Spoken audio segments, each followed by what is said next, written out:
लीजिए ना। नहीं, ये काफ़ी है बस। राशिद भाई, वैसे तो हमारी जहीदा को घर के सारे काम आते हैं और खाना बहुत लजीज बनाती है। सेवइयाँ खा के तो आप जान गए होंगे। बिल्कुल बिल्कुल। अरे जाहिदा, अनवर मियाँ को सेवइयाँ दो, कब से खाली बर्तन लेके बैठे हैं। और लीजिए। नहीं बस, और नहीं। अरे अनवर मियाँ, शर्माने का काम अब हमारी जहीदा पे ही छोड़ दो। है? शर्माओ मत, ले लो और जल्दी से निकाह को हाँ कर दो। जब फूफी का निकाह होगा तभी तो अम्मी अब्बू मेरे लिए लड़का देखेंगे। शैतान की खाला, हम लोग तुझे इतनी जल्दी रुखसत नहीं करने वाले। अभी आपको अब्बू और अम्मी के साथ बहुत साल रहने हैं। आरिफ मियां जी भाई, अब निकाह की तैयारी करो। हमें आपकी जाहिदा पसंद है। शुक्रिया।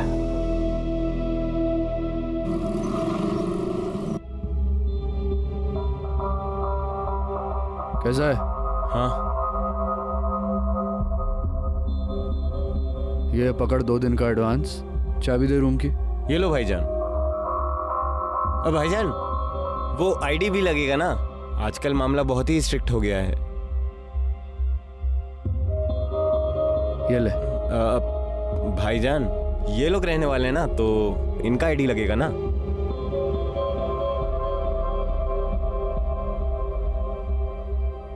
ये ले आईडी। और कुछ मांगता है? नहीं। ठीक है। सुनील, साहब का सामान ले जा कमरे तक। आप लोग आराम कीजिए, नहाइए धोइए, अपन गाड़ी का इंतजाम करके आता है। शुक्रिया।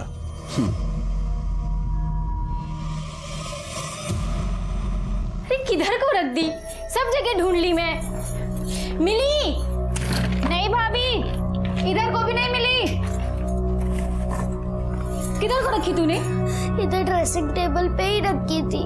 मैं बोली थी ना तेरे को, हाँ? सोने की बाली खेलने की चीज नहीं है, पर सुनती किधर को है ये? अरे कहाँ हो गया? काई को चिल्ला रही तू इसके ऊपर? पर ऐसे कैसे खो गई भाभी? घर से बालियां कहाँ जाएंगी, मेरे को क्या मालूम? मेरे को मालूम है कहाँ गई होगी बाली और कौन लेके गया है। ये अपन का वर्ली सीलिंग मस्त है ना? भाईजान, शाहरुख का घर देख सकते हैं क्या? शाहरुख का नहीं, सलमान का। अरे अपन आप दोनों को दोनों का दिखाते हैं ना, क्या टेंशन है? भाईजान, वो घर पे मिलेंगे क्या? उनके साथ एक फोटो निकालनी है। हाँ, वो तो बैठे होंगे कि आसमा आएगी, फिर तुम्हारे साथ फोटो निकालेंगे, उसके बाद काम पे जाएंगे। वैसे चीफ मिनिस्टर कहाँ होगा? अगर ज्यादा दूर ना हो तो बॉम्बे स्टॉक एक्सचेंज BSC देख सकते हैं क्या? बहुत सुना है उसके बारे में। आप जो बोलो दिखाता हूँ ना मैं आपको, टेंशन मतलब आप लोग। वैसे पासपोर्ट ऑफिस भी इधर ही है ना? मुंबई में पासपोर्ट ऑफिस हर जगह है अभी, तो आप जहाँ बोलोगे अपन लेके जाएगा ना आप लोगों को, क्या टेंशन है?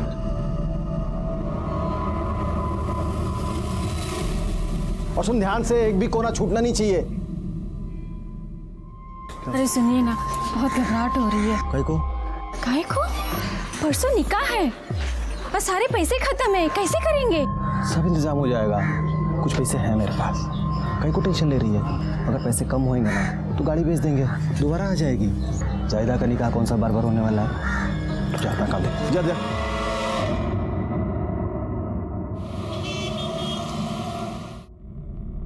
यूनुस भाई, हमें कुछ और दिनों तक ठहरना पड़ेगा। इतना लंबा होटल में रह नहीं सकते, कुछ और इंतजाम कीजिए ना।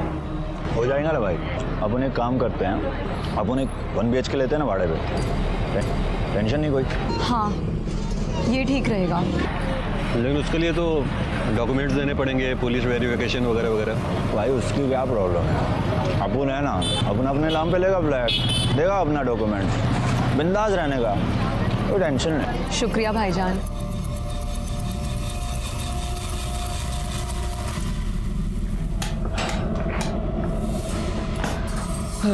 ये है घर, देखिए।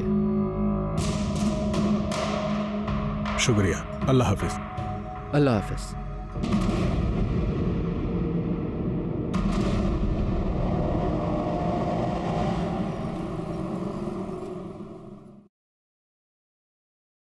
रिश्तेदार है वो तेरे, जो तू सब कुछ करके देगा उनको? पहले होटल में कमरा लेके दिया अपने नाम पे, अब भाड़े पे फ्लैट दिला रहा है, वो भी अपने नाम पे। ऐसा ना हो कि इतने लालच में तू कहीं फंस जाए। तू अपना काम कर। तेरे को मालूम क्या है? अरे अब उनको बहुत फायदा होने वाला है उनकी वजह से।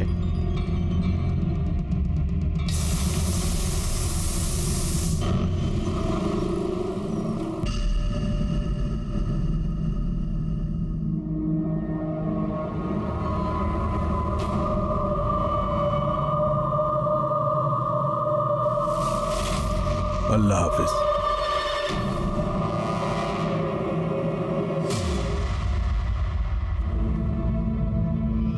तुम काहे को इतना परेशान हो रहे हो? अल्लाह पे भरोसा रखो, सब ठीक होएगा। पर मैं किधर बोला अल्लाह पे भरोसा नहीं है मेरे को जायदा की फिक्र लगी है। बहुत सदमा पहुंचा उसको।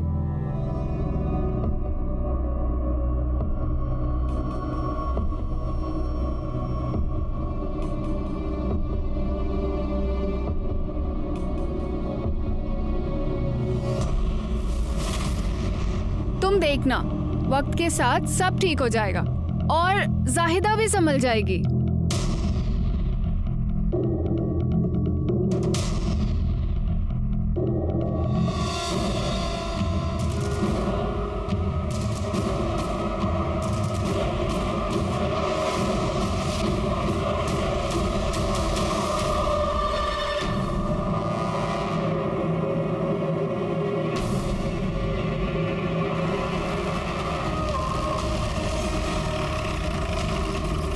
ये बाजू हटो, चल पीछे चल, चलो पीछे हटो। चलो पीछे, चलो पीछे।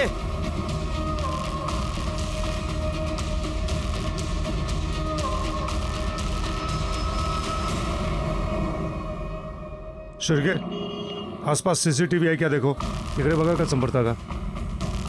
किसी ने कुछ देखा था क्या? सर, जब मैं उधर से आ रहा था ना तो मैंने एक ट्रक देखा, बहुत तेजी से जा रहा था, और जब मैंने यहाँ आकर देखा तो एक्सीडेंट हुआ था और ये दोनों ऐसे ही पड़े थे। ट्रक का नंबर देखा? नहीं सर, एक्चुअली मैंने ही ध्यान नहीं दिया। मुझे लगा इनकी हेल्प करनी चाहिए और इसलिए मैं यहाँ पर आया तो ये लोग मरे पड़े थे, और फिर मैंने ही सर आपको कॉल किया। सर, इस रोड पे कहीं भी कोई सीसीटीवी नहीं है। अरे रोड जहाँ से शुरू होता है वहाँ तो रहेगा सीसीटीवी। दोनों साइड चेक करो रोड के। वो ट्रक को पकड़ना जरूरी है शहर से बाहर जाने के पहले। सर ये 2 फोन मिले, बुरी तरह टूट गए। ये देखिए, ये ड्राइविंग लाइसेंस मिला है, इसके ऊपर आरिफ बेग बोल के नाम है और कपूसवाड़ी का एड्रेस है। सर ये औरत का कोई आईडी प्रूफ नहीं मिला। इसका भी पता चल जाएगा। इसके फैमिली वालों को बुलाओ आइडेंटिफिकेशन के लिए। सर ये देखिए, ये क्राइम लोकेशन के 200 मीटर पहले लगे हुए सीसीटीवी कैमरे की फुटेज है। यहाँ पे बाइक के पीछे ट्रक जा रहा है। और सर ये देखिए, ये क्राइम लोकेशन के 100 मीटर बाद का सीसीटीवी फुटेज है। इसमें ट्रक काफी तेजी से पास होता दिख रहा है। पॉज करो, ये ट्रक के नंबर प्लेट पे जूम करो। शिरके, ये नंबर हर पुलिस स्टेशन में सर्कुलेट कर दो। नाकाबंदी करो, ये ट्रक शहर से बाहर नहीं जाना चाहिए। ठीक है सर। सर मैंने आरिफ के फैमिली को कांटेक्ट किया, वहाँ से एक चौंका देने वाली खबर मालूम पड़ी। क्या? साइड हो चलिए साइड, चलिए साइड, चलिए साइड। साहब अंदर अंदर है। बॉडी को सबसे पहले किसने देखा था? सर अनम ने। मत रो बच्ची, सब ठीक हो जाएगा। मत रो, मत रो। आप कौन हैं? साहब, मैं यास्मीन शेख, मैं इनकी पड़ोसन हूँ। जाहिदा इसकी खाला थी। इसने जब जाहिदा को लटकते हुए देखा तो बहुत जोर से चिल्लाई। तो मैं भागकर आई देखने के लिए कि क्या हुआ, तो मैंने देखा कि जाहिदा लटकी हुई थी साहब। इसके अलावा घर पे और कौन कौन था? अभी तो फिलहाल ये दोनों ही हैं। आरिफ भाई और शबाना तो निकाह में गए हैं, शाम को आने वाले थे। और अब वो भी। सर हमने इन्हें इन्फॉर्म कर दिया था एक्सीडेंट के बारे में। तो इसके माँ बाप बुआ के अलावा और कोई रिश्तेदार नहीं है मुंबई में? नहीं साहब, आरिफ भाई के वालिदान को गुजरे हुए परसों हो गए, और जब से आरिफ भाई ने अपने छोटे भाई आसिफ को घर से बाहर निकाला है तो पता नहीं वो कहाँ है, कभी दिखे ही नहीं उसके बाद। मुझे अब तो फिक्र है कि इस बच्ची को कौन देखेगा, इसका क्या होगा साहब।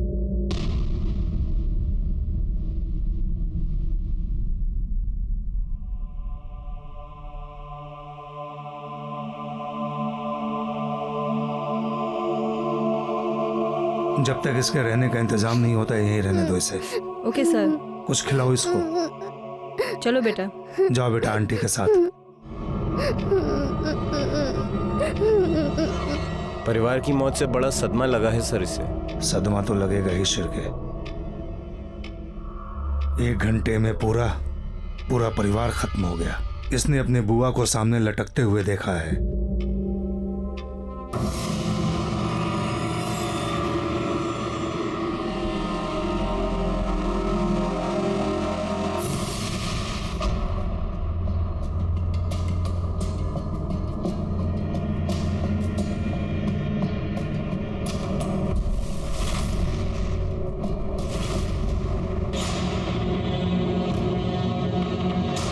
कोटलिया यही ट्रक लग रहा है, नंबर देख। ए, पकड़ो, ए, रुक।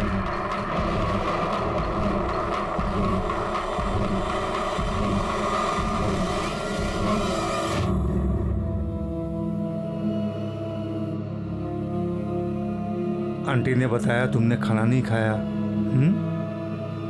भूख नहीं लगी तुम्हें?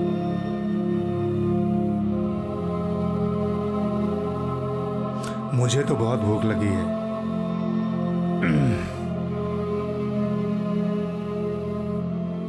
बहुत बढ़िया है, बहुत टेस्टी है, खाओ। मैं सिर्फ अम्मी के हाथ से ही खाना खाती हूँ।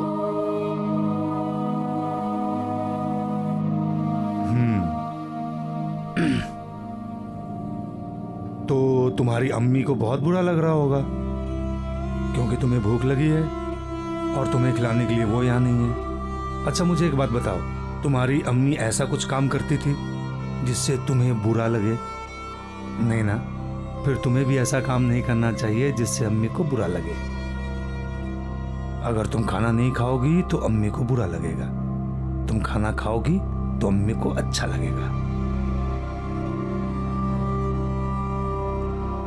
खाओ बेटा।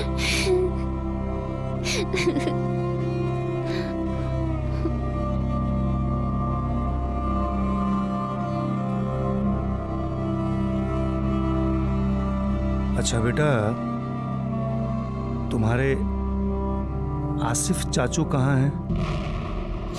आसिफ चाचू बहुत बुरे हैं। खाला बोलती थी कि वो नशा करते हैं और इसीलिए वो घर से सामान चुराते थे।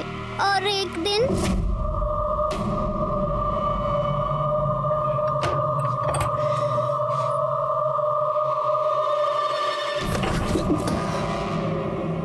क्या तेरे हाथ में? कुछ भी नहीं। हाथ दिखा। कुछ भी नहीं है भाई। हाथ दिखा। नहीं कुछ भी नहीं है। हाथ दिखा। हाथ दिखा। क्या ये? चुप चुप चुप चुप। क्या ये? हाँ? शबाना, जायदा, क्या किया तूने? ये चोरी कर रहा है? देखो इसको, देखो इसको। अपना नशा पूरा करने के लिए दोबारा तो इस घर में चोरी किया ना, हाथ तोड़ देगा मैं तेरा। हो गया आपका? आता मैं। अरे काई को नहीं सुनता है तो? नशा पूरा करने के वास्ते घर का पूरा सामान बेच दिया, अभी क्या हमको बेच के अपना नशा पूरा करेगा क्या? आपका फालतू का बकवास नहीं सुनना है मेरे को। हाँ, मेरे को ना मेरा पैसा चाहिए। मेरे को पैसा दो, अब भी क्या, अब भी पैसा दो मेरे को। कैसा पैसा चाहिए तेरे को? कैसा पैसा चाहिए? एक पैसा कमाया तू कभी? अरे भीख नहीं मांग रहा आपसे, समझे ना? भीख नहीं मांग रहा, हिस्सा चाहिए मेरे को। मेरा हिस्सा चाहिए इस प्रॉपर्टी में ना, मेरा भी हिस्सा है। हिस्सा दे दो मेरे को, पैसा दे। हिस्सा चाहिए तेरे को?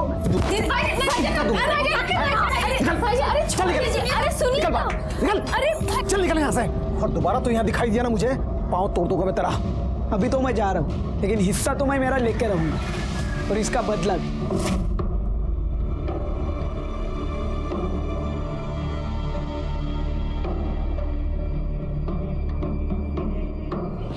इला जरा कहीं नवीन कपड़े क्यों दे?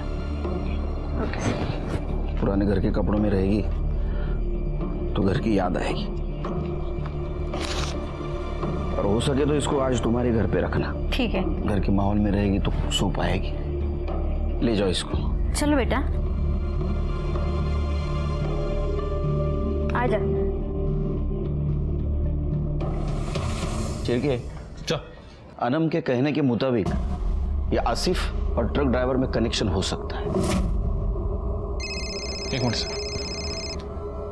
हेलो, गुड, ले आओ उसे। सर, वो ट्रक ड्राइवर पकड़ा गया है, लेकर आ रहा हूं उसे। साहब गलती हो गई साहब, बताता हूँ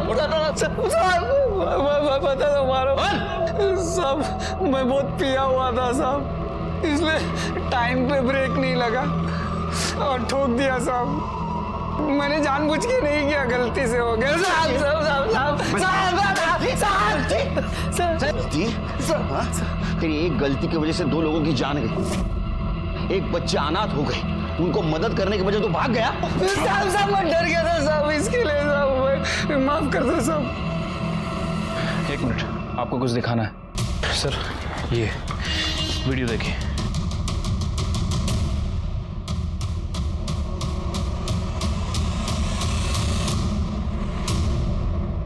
मतलब ये एक्सीडेंट नहीं, मर्डर है। ये बरकत अली झूठ बोल रहा है। तोड़ तेरा, तोड़। अब अगर झूठ बोलेगा ना तो तेरे ऊपर से ट्रक लेके जाऊंगा, और गलती से नहीं, जानबूझ के, समझा? सच बता, सच बता। साहब 50,000 रुपया मिले थे उनको मारने के लिए।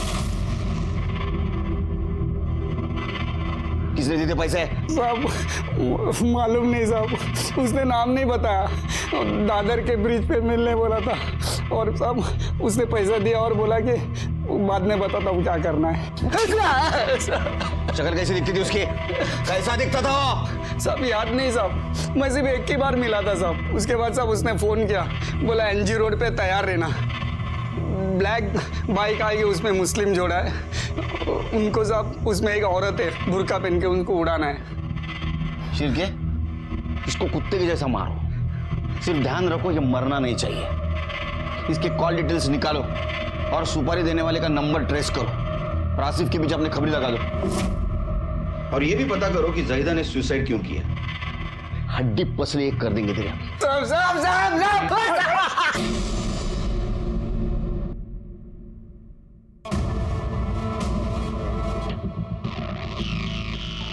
क्या बता सकते हैं कि ऐसा क्या हुआ कि जाहिदा ने सुसाइड कर लिया, या फिर ऐसा है कि किसी ने जाहिदा का मर्डर किया? साहब जाहिदा बहुत ही नेक और शरीफ बच्ची थी, और तो और वो बहुत ही जज्बाती लड़की थी साहब। मुझे तो लगता है कि बदनामी के डर से उसने ये खुदकुशी की है। किस तरह की बदनामी? जाहिदा का निकाह तय हुआ था, सब बहुत खुश थे।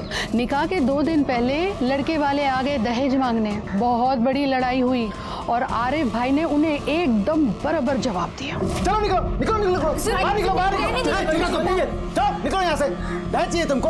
हैं? अपने बेटे को बेचने के लिए बाजार में निकले हो क्या? नल्ला माल है तुम्हारा बेटा, नल्ला माल है, नहीं चाहिए मुझे, नहीं चाहिए मुझे तुम्हारा बेटा। चलो निकलो इधर से, चलो निकलो इधर से, पुलिस को बुलाऊंगा अभी तुमको और तुम्हारे बेटे को अंदर करूंगा। निकल। ए आरिफ, ये तू सही नहीं कर रहा, बहुत महंगा पड़ेगा तुझे, समझा क्या? और ये निकाह नहीं हुआ ना तो तेरी बहन बदनाम हो जाएगी। अब मैं तुझे दिखाता हूँ, मैं तुझे छोड़ूंगा नहीं, बोल रहा हूँ तुझे। चल बेटा बेचने के लिए निकला, चल। ए जा रहा, तुम छोड़ूंगा नहीं तेरे को। सर, शादी टूटने की वजह से जाहिदा काफ़ी डिप्रेशन में थी। यहाँ तक आरिफ, सबाना और अनम ने भी काफ़ी कोशिश की कि वो डिप्रेशन से बाहर आ जाए, लेकिन सर वो वैसे ही रही।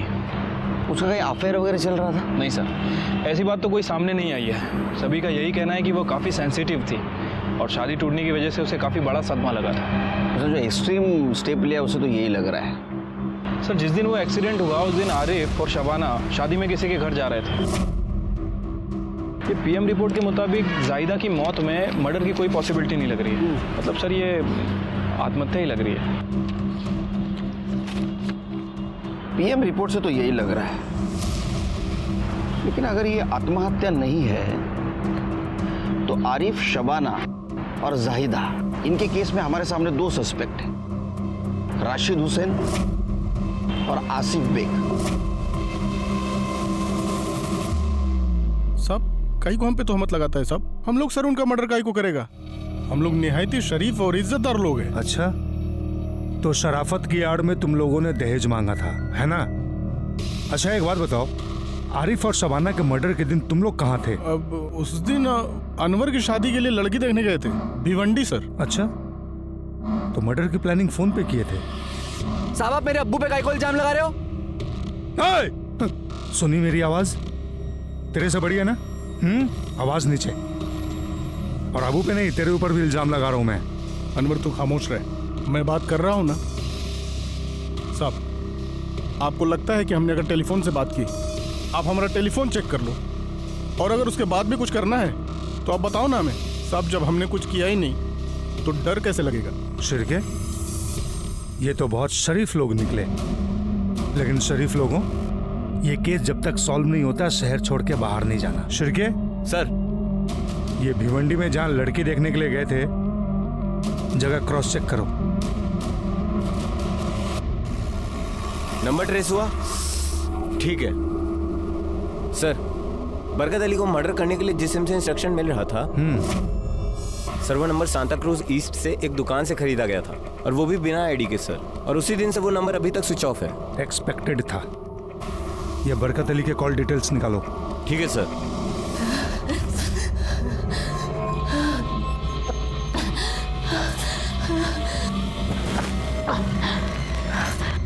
सर, वो राशिद हुसैन सच बोल रहा था सर। वो भिवंडी में लड़की देखने गया था। ये देखिए। अच्छा, वो वीडियो किसने अपलोड किया, पता चला? यस सर, उस लड़के का नाम मनोज जोशी है और वो फिल्म मेकिंग का कोर्स कर रहा है। सर, उसने अपने प्रोजेक्ट के लिए सनसेट, ट्रैफिक सिग्नल, इन सब चीज़ों को कैप्चर कर रहा था। उसी में ये एक्सीडेंट भी कैप्चर हो गया सर। मैंने उससे बात की है। उसका कहना है कि अगर इन्वेस्टिगेशन में उसकी किसी तरह से ज़रूरत पड़े तो वो कॉपरेट करने के लिए तैयार है।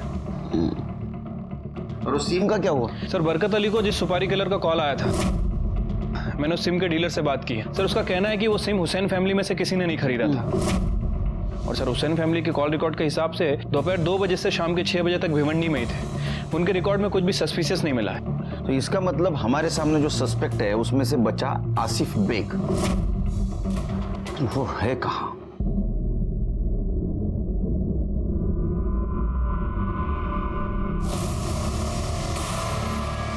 ड्रग ओवरडोज का केस है।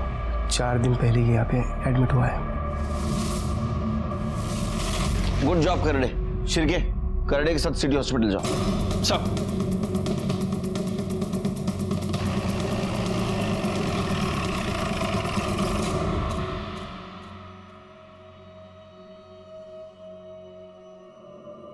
अरे वाह, कपड़े तो बड़े अच्छे लग रहे हैं आपको। अंकल, ज्यादा शक्कर अच्छी नहीं होती।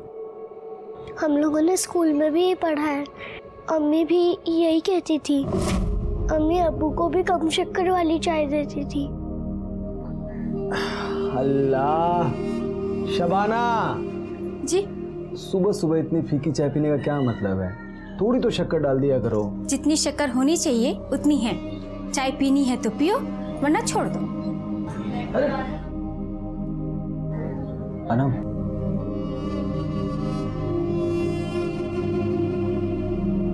बेटा थोड़ी सी शक्कर लेके आ, इसमें शक्कर बहुत कम है। शक्कर चाहिए आपको? हाँ। मिल गई शक्कर? अरे क्यों, मिल गई ना चीनी? अच्छा, अम्मी की चमची शक्कर मांग रहा हो तो चुम्मी दे रही है तू।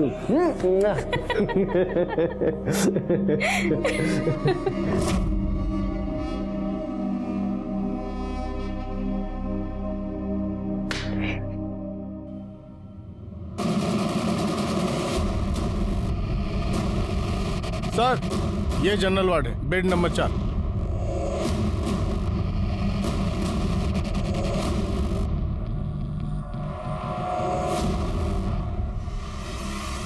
एक मिनट सुनना। जी सर।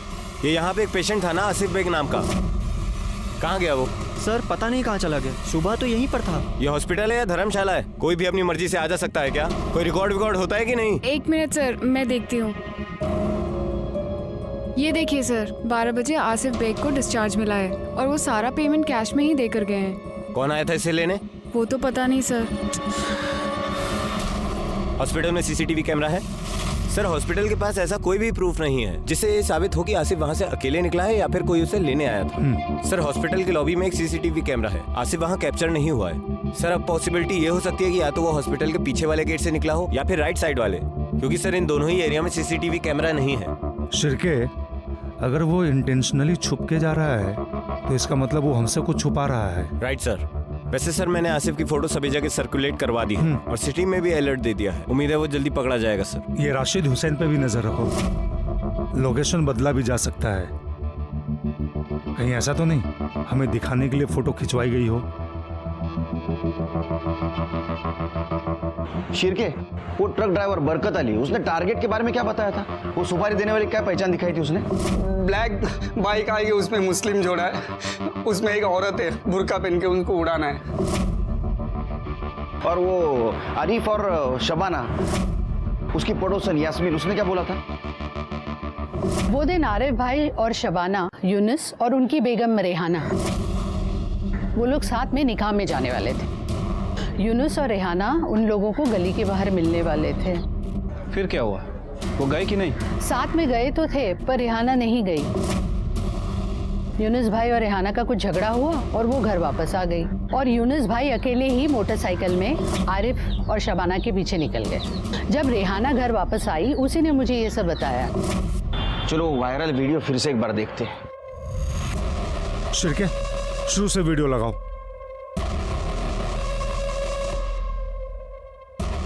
पॉज करो। उसको फिर से पहले से थोड़ा।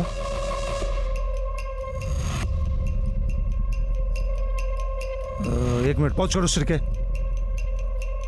ये आसिफ और शबाना निकलने से पहले ये एक आदमी निकला है, ये भी, इसको जूम करो। देखो ये भी मुस्लिम है और इसके बाइक का कलर भी ब्लैक है। शिरके सर, आनम को लेके आओ। बेटा ये देख रहे हो बाइक पे, ये कौन है जानती हो? अंकल, ये यूनुस चाचू हैं, अब्बा के दोस्त। यूनुस को लेके आओ। ये पकड़ 1 लाख रुपए, अभी काम मेरे को जल्दी मांगता है।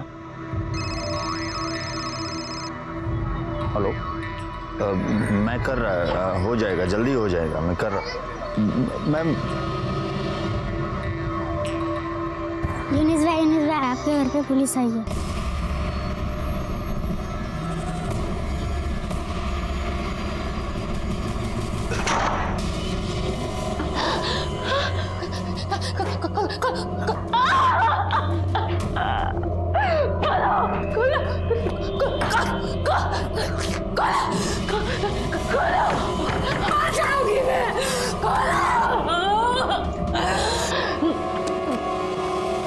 यूनुस और उसकी बीवी रेहाना आरिफ और शबाना के मर्डर के दिन से गायब थे। कहीं ये इस बात का सबूत तो नहीं कि इस हत्या में उनका हाथ है?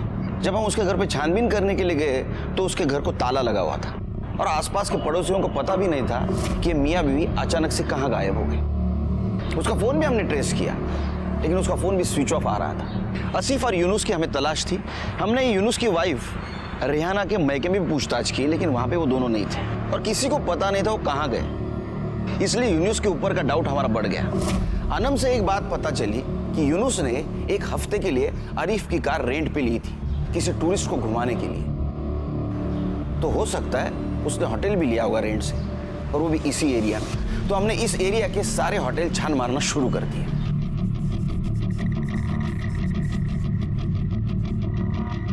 एक्सक्यूज मी, इसका नाम यूनुस है, ये आपके होटल में आया था? साहब चेक करना पड़ेगा, बताता हूँ अभी। हाँ। नहीं साहब, इनको कभी देखा नहीं मैंने। नहीं देखा? नहीं। ये यूनुस भाई है, इनको तो पसंद है। क्या क्या क्या क्या कह रहा है? जा ऐसे काम कर, जा अपना काम कर, जा। झूठ बोलता है। साहब बता दो साहब, 1 हफ्ते पहले यूनुस भाई कपल को लेकर इस होटल में आए थे साहब। उन्होंने अपने नाम पे एक कमरा बुक करवाया था साहब। मैंने उनसे आईडी मांगा था लेकिन उन्होंने साफ मना कर दिया, बात को टाल दिया साहब। मैं उनको अच्छे से जानता हूँ इसलिए मैंने सोचा ये तो अपने आपस की बात है। 2 मिनट पहले तू इसे पहचानने से मना कर रहा है और बोल रहा आईडी नहीं लिया। होटल में सीसीटीवी कैमरा है ना? है ना साहब। फुटेज चाहिए उसकी, चल लेके आ। अभी लाता हूँ सर। ये दोनों 2 दिनों तक होटल में थे। यूनुस सुबह होटल में आता था, इन लोगों को लेकर चला जाता था और उसके बाद देर रात में इन्हें छोड़ देता था। और सर तीसरे दिन इन लोगों ने बिना किसी रीजन के होटल छोड़ दिया और कहाँ चले गए किसी को नहीं पता। मतलब हमारे पास यूनुस तक पहुंचने का कोई रास्ता नहीं है और ऐसे में हमें एक जगह से लीड मिली जहां से हमें उम्मीद भी नहीं थी। एक घर काम करने वाली औरत गीता हमारे पास पुलिस स्टेशन में कंप्लेंट लेके आई। अरे आप अंदर काय झालं? नमस्कार साहेब. हाँ नमस्कार. मी गीता. हाँ. मैं घर काम करती है। अकबर और आसमा सामी नाम के लोगों के पास मैं काम करती थी। वो घर भाड़े पे ही था। वो मैडम इधर उधर सब घर में उल्टी करती थी। मैंने वो सब साफ भी किया, लेकिन वो हलकट लोगों ने ना मेरा पगार दिए बिना वो घर से चले गए। और अब वो पुलिस वाले लोगों ने वो घर को ताला मारा है। इसके लिए मुझे आपसे मिलने का था। चिरगे, हमने किसी फ्लैट को सील किया है? नहीं सर। कौन से एरिया की बात कर रहे हैं?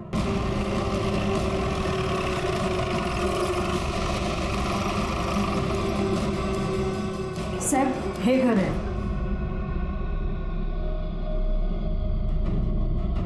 सर ये तो सीबीआई की सील है। सेक्रेटरी से बात करनी पड़ेगी। सर वो फ्लैट यूनुस नकवी नाम के आदमी ने रेंट पर लिया था। पर वो वहां रहता नहीं था, आता जाता रहता था बस। और एक कपल वहां रहता था, पर वो लोग भी 4-5 दिन के बाद चले गए थे। सीसीटीवी फुटेज दिखा सकते हो?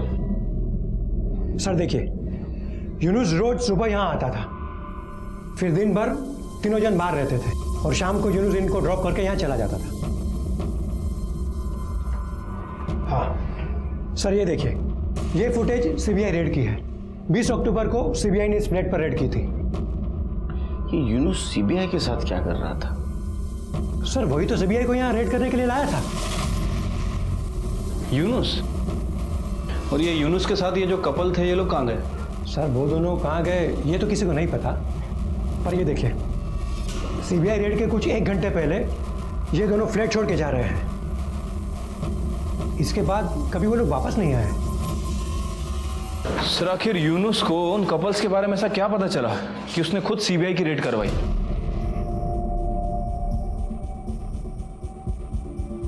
नमस्ते Deshmukh sir, senior inspector Sunil Kelkar. Hello. PSI Shirke. Hello. Hello, बैठिए ना सर। Thank you sir. बताइए, यूनुस नकवी के बारे में बात करनी थी, उस सील्ड फ्लैट के रिलेटेड। यूनुस? यूनुस तो हमारा खबरी है। वो एक बांग्लादेशी टूरिस्ट कपल है, अकबर और आसमा। उनको मुंबई दिखा रहा था, मतलब फिल्म स्टार्स के घर, सीएम ऑफिस, स्टॉक एक्सचेंज वगैरह वगैरह। तो जब वो होटल से फ्लैट में शिफ्ट हो गए, तब उसने एक्सीडेंटली एक दिन उनकी बातें सुन ली। तब उसे पता चला कि वो मुंबई पर अटैक करने की बात कर रहे थे। जी जनाब, बस यही तय करना है कि टारगेट कहाँ हो, जहाँ ज़्यादा से ज़्यादा लोग हों, ज़्यादा से ज़्यादा नुकसान हो। मैंने पूरा मुंबई देखा, chief minister house, BSc stock exchange, local stations. मैं उनकी लिस्ट बना रहा हूँ। जैसे उसको पता चला कि वो टूरिस्ट नहीं, तो उसने फौरन हमें इन्फॉर्म कर दिया। हमने उस फ्लैट पे रेड किया, लेकिन तब तक वो जा चुके थे। हमें सूटकेस वगैरह मिला, लेकिन कोई आईडी, कोई इन्फॉर्मेशन नहीं मिला, क्योंकि हर जगह उन्होंने यूनुस का ही आईडी यूज किया था। वैसे आप यूनुस के बारे में क्यों पूछ रहे हैं? सर हमारे पास एक डबल मर्डर का केस आया था। अच्छा। जिसमें सेम कलर के बाइक पे, सेम टाइम पे 2 अलग अलग कपल सेम डेस्टिनेशन पे जाने वाले थे। ट्रक ड्राइवर को ब्लैक कलर के बाइक पे बैठे हुए मुस्लिम कपल को मारने की सुपारी दी गई थी। सब 50,000 रुपया मिले थे उनको मारने के लिए। यूनुस अपने वाइफ को लेके जाने वाला था बाइक पर, लेकिन आइन टाइम पे उसके वाइफ के साथ झगड़ा हो गया, इसलिए वो अकेला चला गया और सुपारी किलर ने वो दूसरे कपल का मर्डर कर दिया। ओह, अब आप कह रहे हैं कि यूनुस आपका इन्फॉर्मर था, तो ऐसा हो सकता है सुपारी किलर ट्रक ड्राइवर का टारगेट यूनुस था, आरिफ और शबाना ने। हो सकता है अकबर सामी ने खुद को बचाने के लिए यूनुस की सुपारी दी हो। हम इन्वेस्टिगेशन कर रहे हैं। हमें लग रहा है कि इस सामी कपल के साथ कुछ लोकल लोग भी इन्वॉल्व हैं, लेकिन हमें अब तक कोई क्लू नहीं मिला है। अच्छा, यूनुस ने हमें बताया कि उनके पास एक सैटेलाइट फोन भी था, जिसे ट्रेस करने की कोशिश की, लेकिन वो फोन ऑफ आ रहा है। सर इसका मतलब मुंबई पे कोई बहुत बड़ा अटैक होने वाला है। इसलिए अच्छा होगा कि हम लोग आपस में इंफॉर्मेशन शेयर करें, ताकि इस अटैक से बचा जा सके। Yes sir. बिल्डिंग के सेक्रेटरी ने हमें बताया था कि 20 अक्टूबर को अकबर और आसमा दोनों निकले थे, मतलब आरिफ और शबाना के मर्डर के 2 दिन पहले। शायद अकबर को ये पता चल गया होगा कि यूनुस ने सीबीआई वालों को कांटेक्ट किया है, इसलिए उसने बरकत अली नाम के ट्रक ड्राइवर को हायर किया यूनुस और रेहाना को मारने के लिए, और लेकिन गलती से उसने मार दिया आरिफ और शबाना को। लेकिन ये अकबर है कहाँ? सर मुझे लगता है कि हमें इन तीनों को जल्दी से जल्दी पकड़ना चाहिए, क्योंकि ये जो यूनुस है ये पूरी तरह से इनोसेंट नहीं है सर। उसके बैंक डिटेल्स पे नजर रखो। ट्रांजैक्शन होता है तो उसको हम पकड़ सकते हैं। और ये गीता काम वाली बोल रही थी आसमा बीमार है। वो मैडम इधर उधर सब घर में उल्टी करती थी। तो किसी हॉस्पिटल में भी उसको ट्रीटमेंट के लिए लेके गया होगा, वो भी चेक करो।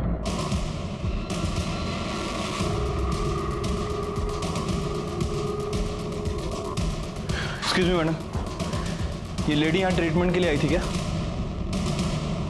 हाँ सर, मैंने इन्हें देखा है, ये यहाँ पर अपने ट्रीटमेंट के लिए आई थी। सर बोलो चलिए। सर जिस दिन सीबीआई ने सामी कपल्स के घर पर रेड मारी थी सर, उसके कुछ घंटे पहले आसमा अपने फूड पॉइजनिंग के ट्रीटमेंट के लिए सकीना हॉस्पिटल में एडमिट हुई थी। सर उसकी कंडीशन काफ़ी क्रिटिकल थी, लेकिन अकबर ने वहाँ से उसे ज़बरदस्ती डिस्चार्ज करा लिया। सर डॉक्टर ने उसे मना भी किया, लेकिन वो माना नहीं। इसका मतलब है उसको सीबीआई के रेड की खबर लगी थी, वहां से निकले तो गए कहां?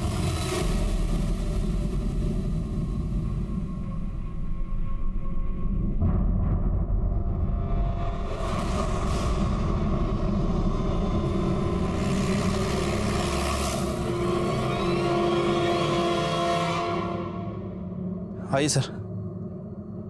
सर टेक्निकल टीम के मुताबिक लड़की की उम्र 30 से 35 साल के आसपास है। बॉडी काफ़ी देर से पानी में थी सर, इसलिए पूरी तरह से डिकम्पोज्ड हो चुकी है। और ये चेहरा भी शायद मछलियों ने खा लिया है सर। और सर ये देखिए, ये लड़की के हाथ पे कुछ टैटू है। हो सकता है इसकी मदद से हम इसे पहचान पाएँ, क्योंकि इसके आसपास तो हमें कोई आईडी नहीं मिली है। बॉडी पे कोई और इंजरी मिली? नहीं सर, बॉडी पे कोई भी इंजरी नहीं है, ह्यूमन एक खरोच तक नहीं है। पोस्टमार्टम को भेज दो बॉडी को। बारीक वाली शक्कर लाते जाना रे।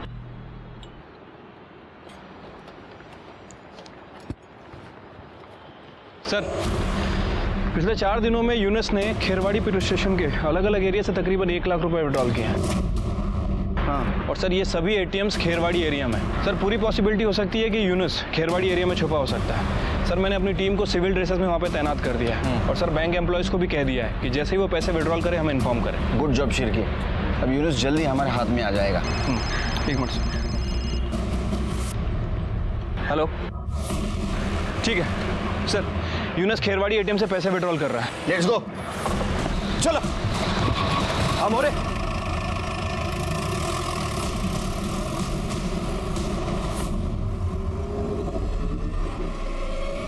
कहाँ है? सर बच्चा आया था पैसे निकालने। यूनुस कहाँ है? सर यूनुस खुद नहीं आया था पैसे निकालने के लिए, उसने अपना डेबिट कार्ड और पिन नंबर देकर इस बच्चे को भेजा था पैसे निकालने के लिए। ये देखिए।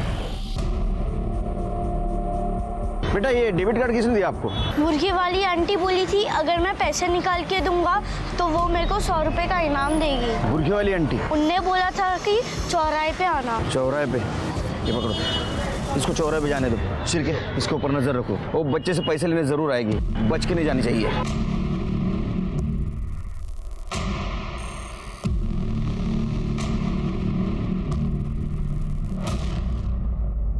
माने सर बुरखे वाली आई।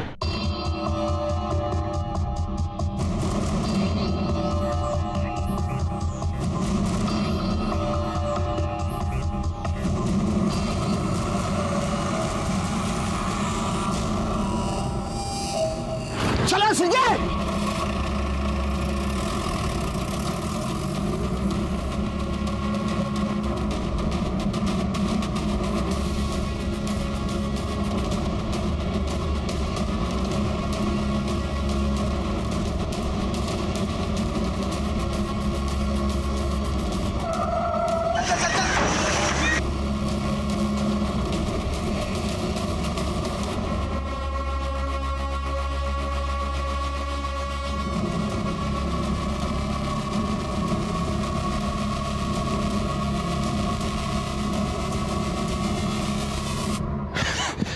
सर यहाँ तो डेड एंड है। इन्हीं में से किसी घर में होगा, हर घर चेक करो। माने उधर कॉर्नर पे रुको।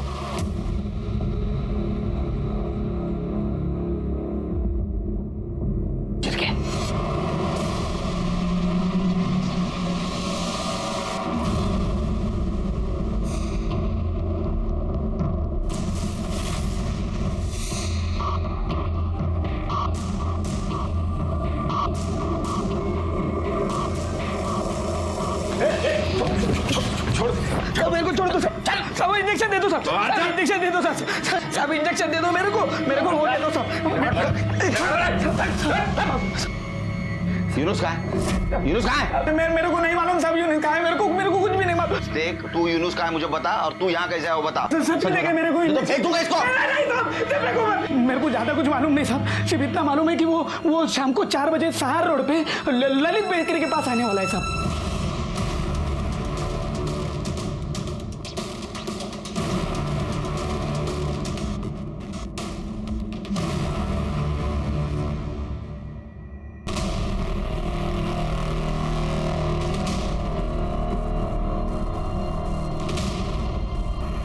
रुक, गोली मार दूंगा, रुक।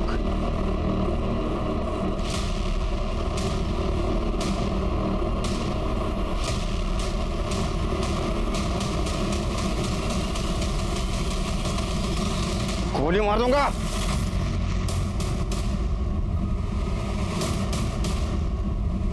गाड़ी साइड में ले, चल बाहर।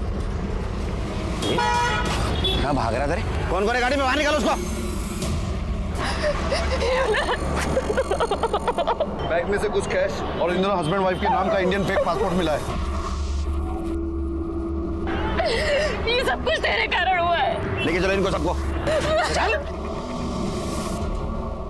इसको और आसमा को भागना पड़ा साहब, जिसमें आसमा मर गई साहब। तभी इसने अपन की बीवी रेहाना का किडनैप किया और मेरे को ब्लैकमेल करने लगा। बोला कि जाली पासपोर्ट निकाल के दे, नहीं निकाल के देगा तो तेरी बीवी का कत्ल कर देगा। आरिफ और शबाना की सुपारी क्यों दी थी? सुपारी तो साहब अपन की और रेहाना की दी गई थी। वो लोग तो ड्राइवर ने गलती से मार दिया उन दोनों को। किसने दी थी सुपारी? लैंड माफिया का राजन ढोलकिया साहब, वही मेरे को इन लोगों से मिलवाया साहब। उसको लगता है अपन सीबीआई के सामने उसका नाम भी उगल देगा, क्योंकि राजन ढोलकिया इन लोगों का मुंबई का कॉन्टैक्ट है साहब। बस इतना ही? और कुछ बोलना चाहता है तू? जिसके लिए अपन राजन ढोलकिया से एक बहुत बड़ी डील की साहब। क्या डील थी? अपन को 1 लाख रुपया दिया मुंह बंद रखने के लिए। तब अल्लाह कसम, जिस दिन अपन को मालूम पड़ा ना कि ये लोग टेररिस्ट है साहब, अपन सीधा सीबीआई के पास चला गया साहब। सच बोल रहे हैं। बोल, तू बोल। मैं तो ऐसी जगह पे भेज दूंगा ना जहाँ पासपोर्ट की जरूरत भी नहीं। 50 को 1 कम है सिर्फ। बोल। साहब, आसमा को अस्पताल में भर्ती करवाने के बाद फारिग होके मैं घर पहुंचा। सीबीआई की रेड पड़ी हुई थी साहब, और ये यूनुस घर के बाहर खड़ा हुआ था, बहुत बेफिक्र लग रहा था।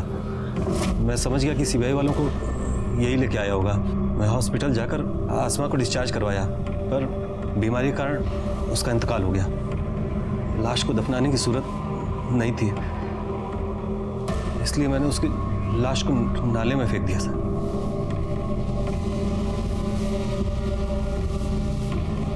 ये आसमा सामी है ना? हाँ साहब। शिरके, चार्जशीट बनाओ, इसको भी अंदर रखो। बेटा, आपके अम्मी अब्बू को जिसने मारा ना, उसे हमने ढूंढ के निकाला है। अब हम उसको पनिशमेंट देंगे। क्यों मारा उन्होंने मेरे अम्मी अब्बू को? गलती से मारा उन्हें, वो उन्हें मारना नहीं चाहते थे। गलती से मार दिया? किसकी गलती से?